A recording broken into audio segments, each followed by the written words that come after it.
Bom, vocês estão sentindo um pouco o clima, né, de um sonho realizado. A gente tem viajado aí pelo Brasil, conversado com vocês, e isso só está acontecendo porque vocês estão aqui, não é? Eu acho que isso por um lado, é uma coisa óbvia, né, porque não existiria associação se tivéssemos nós, só esse nosso grupinho aqui, não é? Quer dizer, que associação poderia ser essa, né? E, por outro lado, quer dizer assim, o fato de vocês estarem aqui participando, gente vindo de tão longe e envolvida nesse processo, é que faz essa associação começar a acontecer. E aí é que está, não é? Por que é que isso está acontecendo? Não é? E o que é que vai acontecer a partir disso? Não é? Então, eu acho que existe um aspecto missiológico envolvido nessa proposta, algo que o reverendo Guilherme vem destacando desde o início, e que está bastante assim, evidente, por um lado, mas que eu acho que é necessário que cada um de nós reconheça isso, e reconheça, acho assim, que o seu papel pessoal, não é? O chamado pessoal que cada um tem de atuar nessa área, porque, assim, por um lado, eu acho que é um tremendo privilégio estarmos todos juntos aqui, ouvindo, compartilhando essas ideias e tal. E, por outro, existe um aspecto outro, que é o seguinte, nós estamos vindo aí de realidades muito distantes, não é? E, em cada realidade dessas, vocês sabem, vocês conhecem muito a demanda que há, tá certo, por colocar esse tipo de proposta de uma forma mais ampla e acessível a outras pessoas, né? Então, eu aqui, muito brevemente, aproveitando esse tempo que a gente tem de bate-papo aqui, gostaria de contar um pouquinho da história da ABC2 a partir da minha visão, mas acontece o seguinte, essa história da ABC2, a partir da minha visão, é uma história bastante restrita, por isso que eu chamei o Guilherme aqui, tá certo? Porque o Guilherme faz parte, não ofensa, Guilherme, sem ofensa, mas o Guilherme faz parte da pré-história da ABC2, tá certo? Não, desculpa, e da história, obviamente, também, tá certo? Mas é o seguinte, para mim, sabe, essa história toda, para mim, começou nesse evento. Ops. Acho que não está andando. Então, para mim, a história começou nesse evento aqui, não é? Nesse evento aqui, que aconteceu em 10 de setembro de 2013, não é? Foi o lançamento do livro Teste da Fé, lá em Campinas, ali no local próximo da Unicamp, e o reverendo Guilherme acompanhava a Ruth Bancewicz no lançamento desse livro aí em todo o território brasileiro. Eles faziam um tour, e foi nesse dia aí que eu fiquei conhecendo o Guilherme, fui chamado aí para fazer parte da mesa, e a gente trocou umas figurinhas, tá certo? E o Guilherme depois pode contar aqui, Guilherme, as coisas que ele vinha já, as iniciativas que ele vinha produzindo, tá certo? Antes disso, não é? E o que aconteceu foi uma coisa assim extremamente estranha, não é? Eu acho que é legal a gente contemplar assim os eventos que foram acontecendo, eventos que aconteceram assim com uma baixíssima probabilidade que eles viessem a acontecer, e que as pessoas viessem a se encontrar e que as coisas resultassem naquilo que resultou. Ou seja, estou querendo sugerir para vocês que tinha alguma mão atuando, tá certo, e fazendo essa história acontecer, não é?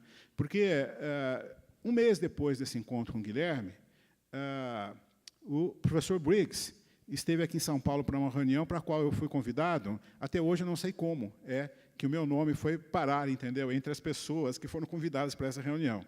Mas o fato é que eu fui convidado para participar dessa reunião, onde o professor Briggs, então, apresentou as possibilidades que existiam de se submeter projetos a Templeton, não é? E daquela conversa ali, resultou, sim, que a gente iria considerar seriamente a possibilidade de submeter um projeto a Templeton, pensando mesmo numa organização semelhante à Christians in Science na Inglaterra, não é? Então, desde daquele momento lá, essa conversa já existia, não é? E, então, o Briggs, não é, esteve aqui, conversou com a gente, e dias depois foi lá para o Rio e conversou com o Guilherme também, não é, numa outra reunião dos advisors lá e tal, e ele não sabia que a gente tinha se encontrado já. E ele falou, olha, você está a fim de fazer alguma coisa mesmo? Converse com esse moço, converse com o Guilherme, que ele é assim, muito conhecedor do assunto, ele está por dentro de tudo que está acontecendo, e você precisa falar com ele. E aí a gente voltou a conversar. Não é? E aí as coisas começaram a se encaminhar. Não é? E aí, um mês depois, então, desse encontro com o Briggs aqui em São Paulo, nós, Guilherme e eu, já tínhamos conversado e começamos um papo aí com várias pessoas ao redor do Brasil. Não é? Provavelmente vocês não estão conseguindo enxergar direito aqui, mas essa é a lista das pessoas que participaram da primeira reunião que nós fizemos aqui em São Paulo, em novembro de 2013, na igreja do Gustavo Assi. Não é? Gustavo organizou tudo, preparou a infraestrutura, e, então, vocês têm lá, olha, dá para ver ali o nome do Guilherme, tá certo? O Léo UI, estava lá, o Gustavo, o próprio Gustavo, e eu mesmo, tá certo? Estávamos todos ali. Tem alguns outros nomes ali, não sei se o Ilildo continua aqui na audiência ainda. Ah lá, está lá o Ilildo, tá certo? O Ilildo está lá no fundo, irmão do Guilherme, estava ali na reunião também. Eu acho que o doutor Uriel Heckert não está aqui hoje, ele esteve conosco até ontem durante a Assembleia, mas o Uriel Heckert foi uma das primeiras pessoas com as quais eu conversei a respeito desse assunto, aqui no Mackenzie mesmo, num evento que teve do CPPC, e anterior a essa reunião. E depois, o seu irmão, né, o irmão do Uriel, Oséias, também estava lá na nossa reunião, participou da nossa reunião. Então, esse foi assim o primeiro bate-papo desse grupo a respeito dessa iniciativa. Não é? Mas, enfim, tomamos a decisão, então, de elaborar esse projeto, submeter o projeto a Templeton. Não é? Mas eu gostaria, assim, de aproveitar esse momento para destacar, tá certo, o papel que o professor Briggs teve todo o tempo nos dando suporte, entendeu, apoio na confecção do projeto, na elaboração, colocou pessoas para dialogar conosco, para discutir. Então, esse projeto só conseguiu ser um projeto bem-sucedido porque ele esteve, durante todo o tempo, nos estimulando, nos dando apoio, tá certo? Então, eu gostaria... eu pensei numa coisa assim, meio... Acho que não faz muito sentido, mas eu pensei no seguinte, não é? Vocês sabem a história dos Beatles? Conhecem a história dos Beatles? Não é? Conhecem a história dos Beatles, né? Eram 4 caras lá, tá certo? Mas os Beatles não seriam os Beatles se não fosse George Martin. Entendeu? Precisa ter um George Martin para os Beatles acontecerem, entendeu? Então, o professor Briggs esteve ali, entendeu? Fazendo, de certa forma, as coisas acontecerem, nos dando assim um apoio que foi fundamental, não é? Ok, então, rapidissimamente, tá certo? Eu contei para vocês assim algumas coisas, enfim, aí o projeto é um projeto extremamente complexo. O Guilherme, eu preciso assim dizer que, tanto quanto eu saiba, ele foi assim uma das pessoas mais importantes, pioneiras no Brasil, a levar para frente esse diálogo entre fé e ciência, né? E eu gostaria que ele desse aqui o testemunho dele. Nós temos pouco tempo aqui, viu, Guilherme? Mas que ele desse o testemunho dele aí a respeito disso que aconteceu. Então, a história realmente começou, tem uma pré-história longa. É a primeira vez que a gente começou a pensar especificamente sobre fé e ciência, porque sobre fé, academia, essas questões já era uma preocupação anterior, por isso existia a Associação Kuyper lá em Belo Horizonte. Foi em 2007, quando eu fiz um curso lá no Instituto Faraday, na época eu estava no Labri, e começamos a conversar, comecei a conversar com o Denis Alexander. Na verdade, ele viu que eu era do Brasil e perguntou por que a gente não tenta fazer alguma coisa no Brasil. Eu já tinha ajudado iniciativas em outros lugares. E a gente escreveu um projeto, a Vanessa me ajudou a escrever um projeto que era só para financiar traduções de livros. E a gente apresentou esse projeto, foi revisado pelo próprio Denis, mas não passou. Na época, ele não foi aprovado.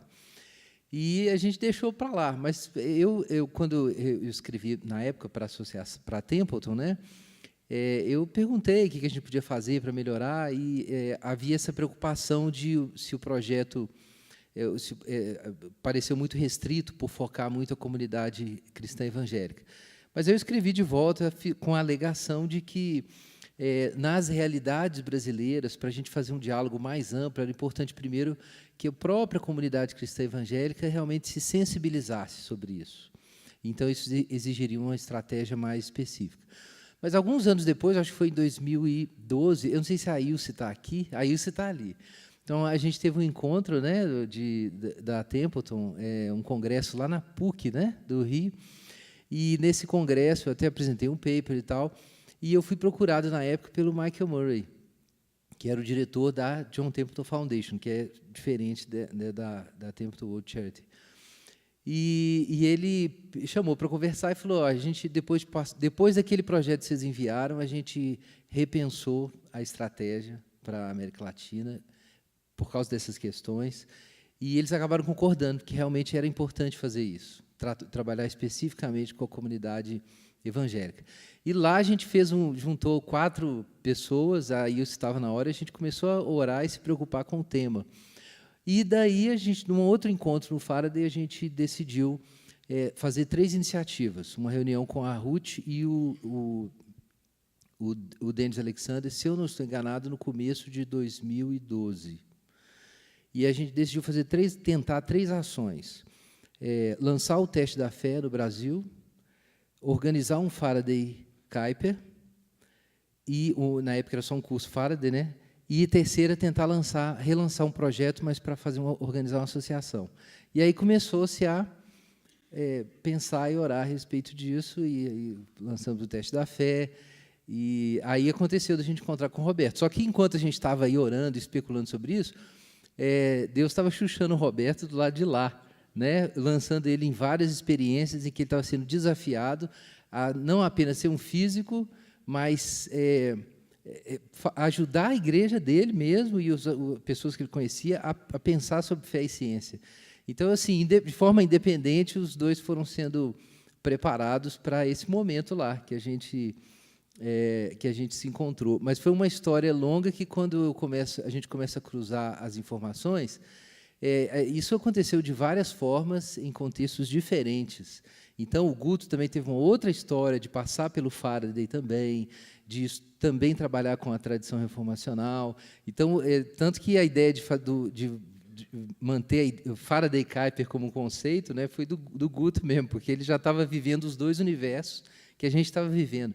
Então, assim, várias pessoas passaram por um caminho similar. Eu sei que cada um poderia contar a sua história aqui, né?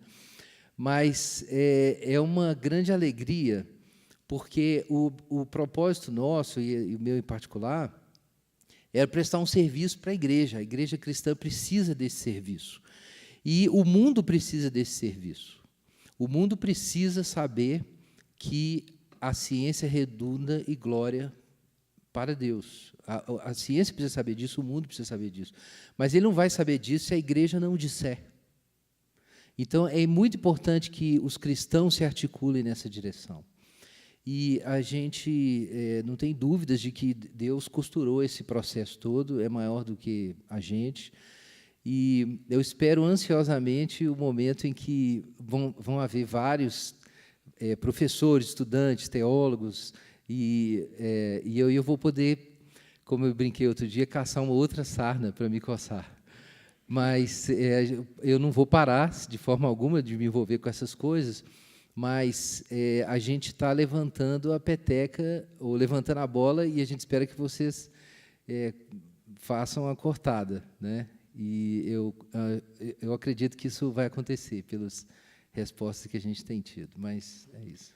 Legal, e de fato é isso que o Guilherme apontou, quer dizer assim, teve todo um trabalho do Gustavo, que estava lá em Oxford, né, Gustavo? Algumas vezes conversou com o pessoal lá da CIS e tal, e foi com o BRICS, tá certo? E o próprio Léo, que também, morando fora do país, convivendo nesse contexto e tal, também já estava sendo preparado para participar desse time, né? E, falando em time, eu preciso dizer uma coisa para vocês. Nós todos aqui fizemos aí os nossos esforços, demos as nossas contribuições, mas quem tem feito a coisa acontecer de verdade, não é? Não que a gente não contribua, mas tem esse pessoal que tem trabalhado, não é? E que tem sido uma bênção. Olha, é fantástico a maneira como Deus foi juntando essas pessoas, né? Cadê a moçada aí? Cadê onde é que está o Jonathan, Ana Flávia, Janaína, chega aqui, Pipe, vão chegar aqui, gente. Chega aí. Olha, vamos recebê-los com uma salva de palmas.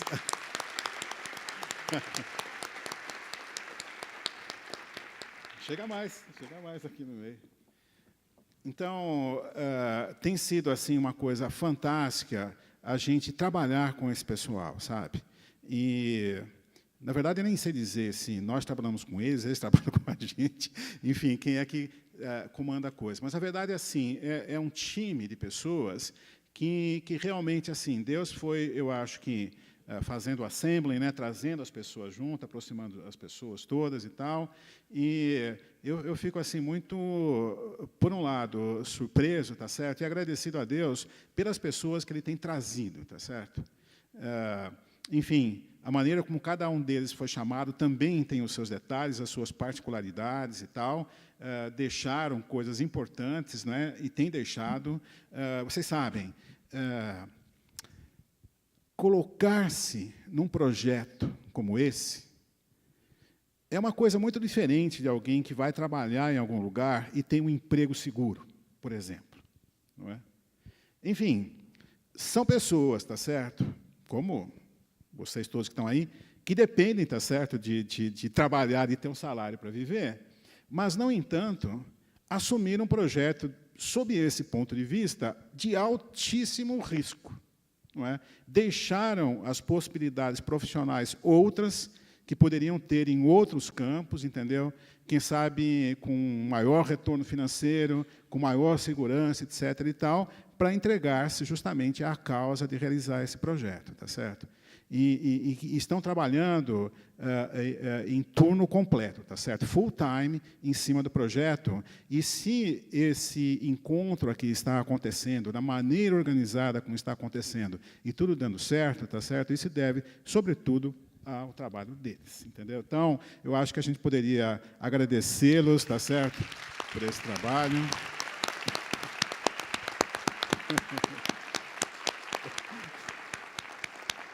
Obrigado, gente. Obrigado mesmo. Né? Ok, podemos voltar a trabalhar. Gente, queria, de minha parte, colocar mais duas palavrinhas só. Eu não sei se o Guilherme quer complementar, não é? Mas muitas vezes surgem aí algumas dúvidas a respeito assim da identidade dessa associação que nós estamos propondo, da ABC2, não é? Então, eu só queria tentar assim esclarecer um pouquinho a esse respeito, porque de repente pode surgir algum tipo de confusão, não é? Ok, então vejam vocês, se vocês forem olhar por aí, tá certo? Procurar, investigar quais são as organizações que tratam desse tema fé e ciência, vocês vão encontrar, por exemplo, tá certo? Organizações que têm um alcance internacional como essas aí, não é? Answers in Genesis, tá certo? Que é uma organização voltada, centralizada na questão do criacionismo de Terra Jovem, não é? Vocês têm aqui essa RTB, Reasons to Believe, tá certo? É voltada para o criacionismo progressivo, não é? Vocês têm ali o astrofísico Hugh Ross, isso, que é o diretor, tá certo, dessa organização. Enfim, a ideia deles é de terra antiga, não é? E criacionismo progressivo. Vocês têm o Discovery Institute, que é voltado, sobretudo, para o design inteligente, e você tem a Biologos, tá certo? Que é voltado para o criacionismo evolucionário.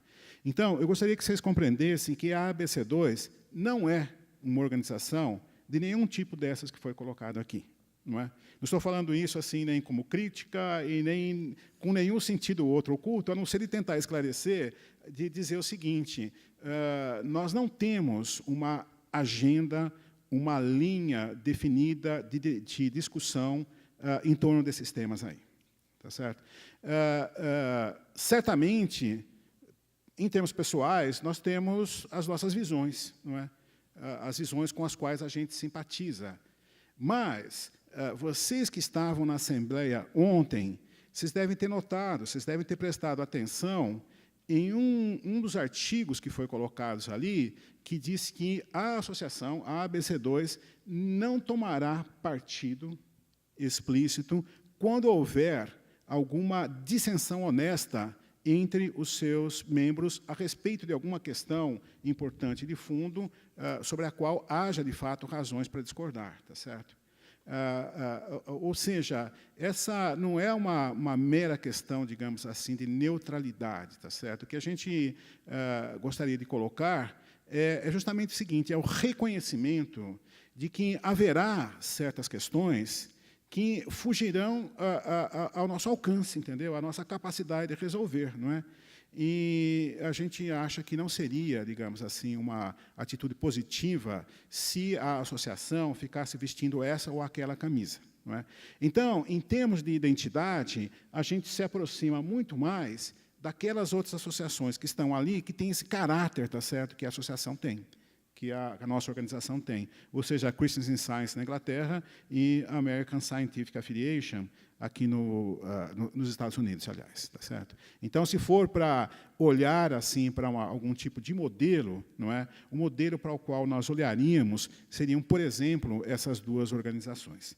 Deu para entender, gente? A ideia, tá certo? A ideia é que a gente tenha assim um espaço, não é, para reflexão de alto nível, não é? Onde que muito certamente cada um de nós terá as suas preferências em termos de cosmovisão, não é? Mas assim a associação como um tal não deverá abraçar uma delas. Guilherme, você quer comentar um pouco esse assunto? Talvez não esse especificamente, mas é uma coisa que tem a ver com o caráter da associação. É de certa forma, também um desafio a todos os participantes. É claro que, num primeiro momento, envolver-se com a associação vai significar participar de grupos de leitura de livros, de leitura de artigos, de discussões mais internas sobre como relacionar escritura e ciência, ou de temas contemporâneos de ciência. Mas eu quero apenas lançar um desafio para os participantes de se tornarem ativos, pensando em duas pontas, por assim dizer, do trabalho da associação. Uma ponta, que eu até já mencionei, é essa ponta pedagógica, ou educacional, que é essa tarefa de informar a cultura como um todo e a comunidade científica a respeito da integração de fé e ciência, e também ajudar no contexto das igrejas esse trabalho de integração para o benefício, inclusive, da fé de muita gente que tem problemas espirituais por conta de suas dúvidas sobre o que fazer com a ciência. Então, é claro que isso é uma parte muito importante, e eu chamei de uma das pontas do trabalho. É um trabalho elementar e que precisa ser feito em larga escala. A gente precisa de muitos facilitadores e muitos educadores para ministrarem a igrejas e à universidade sobre os elementos da unidade de fé e ciência, questões básicas de filosofia da ciência, como o professor Davi Charles Gomes apresentou hoje, questões de história da ciência, e assim por diante. Isso é extremamente necessário. Eu gostaria de desafiar e convidar cada um de vocês que são membros a, de algum modo, trabalhar dessa forma, seja no seu contexto acadêmico, seja na igreja, como um educador, um facilitador a respeito das realidades da integração da fé cristã com a ciência.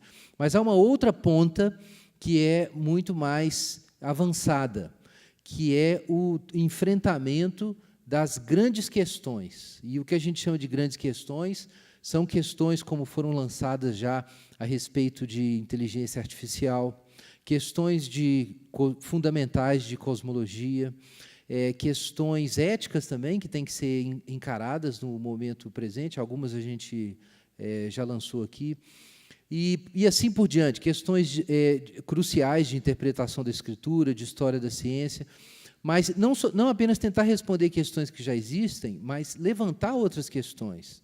Então, existe também um horizonte produtivo para a associação. E se você está engajado com o mundo acadêmico no nível mais avançado, a gente também quer te desafiar a esse trabalho produtivo, de nós entrarmos no diálogo internacional de fé e ciência com ideias novas, com respostas novas, com pesquisas diferentes sobre o assunto, Se você pensa que hoje é muito difícil essas duas militâncias, então a gente pensa que a gente tem muitos exemplos, gente como John Polkinghorne, por exemplo, ou o próprio Roberto, que tem sua carreira científica e está fazendo o dever de casa em termos de história, filosofia, teologia, para que questões novas sejam levantadas e novas respostas sejam trazidas. Então, pensa nisso, duas pontas. Se você não é um cientista de carreira, não tem problema, há muito o que fazer em termos de educação sobre o assunto. Mas, se você também se sente vocacionado para uma carreira acadêmica, então pense missionalmente sobre ela. Como o Alistair McGrath tem falado bastante, nós precisamos ser públicos sobre a nossa fé e também intencionais no enfrentamento das grandes questões.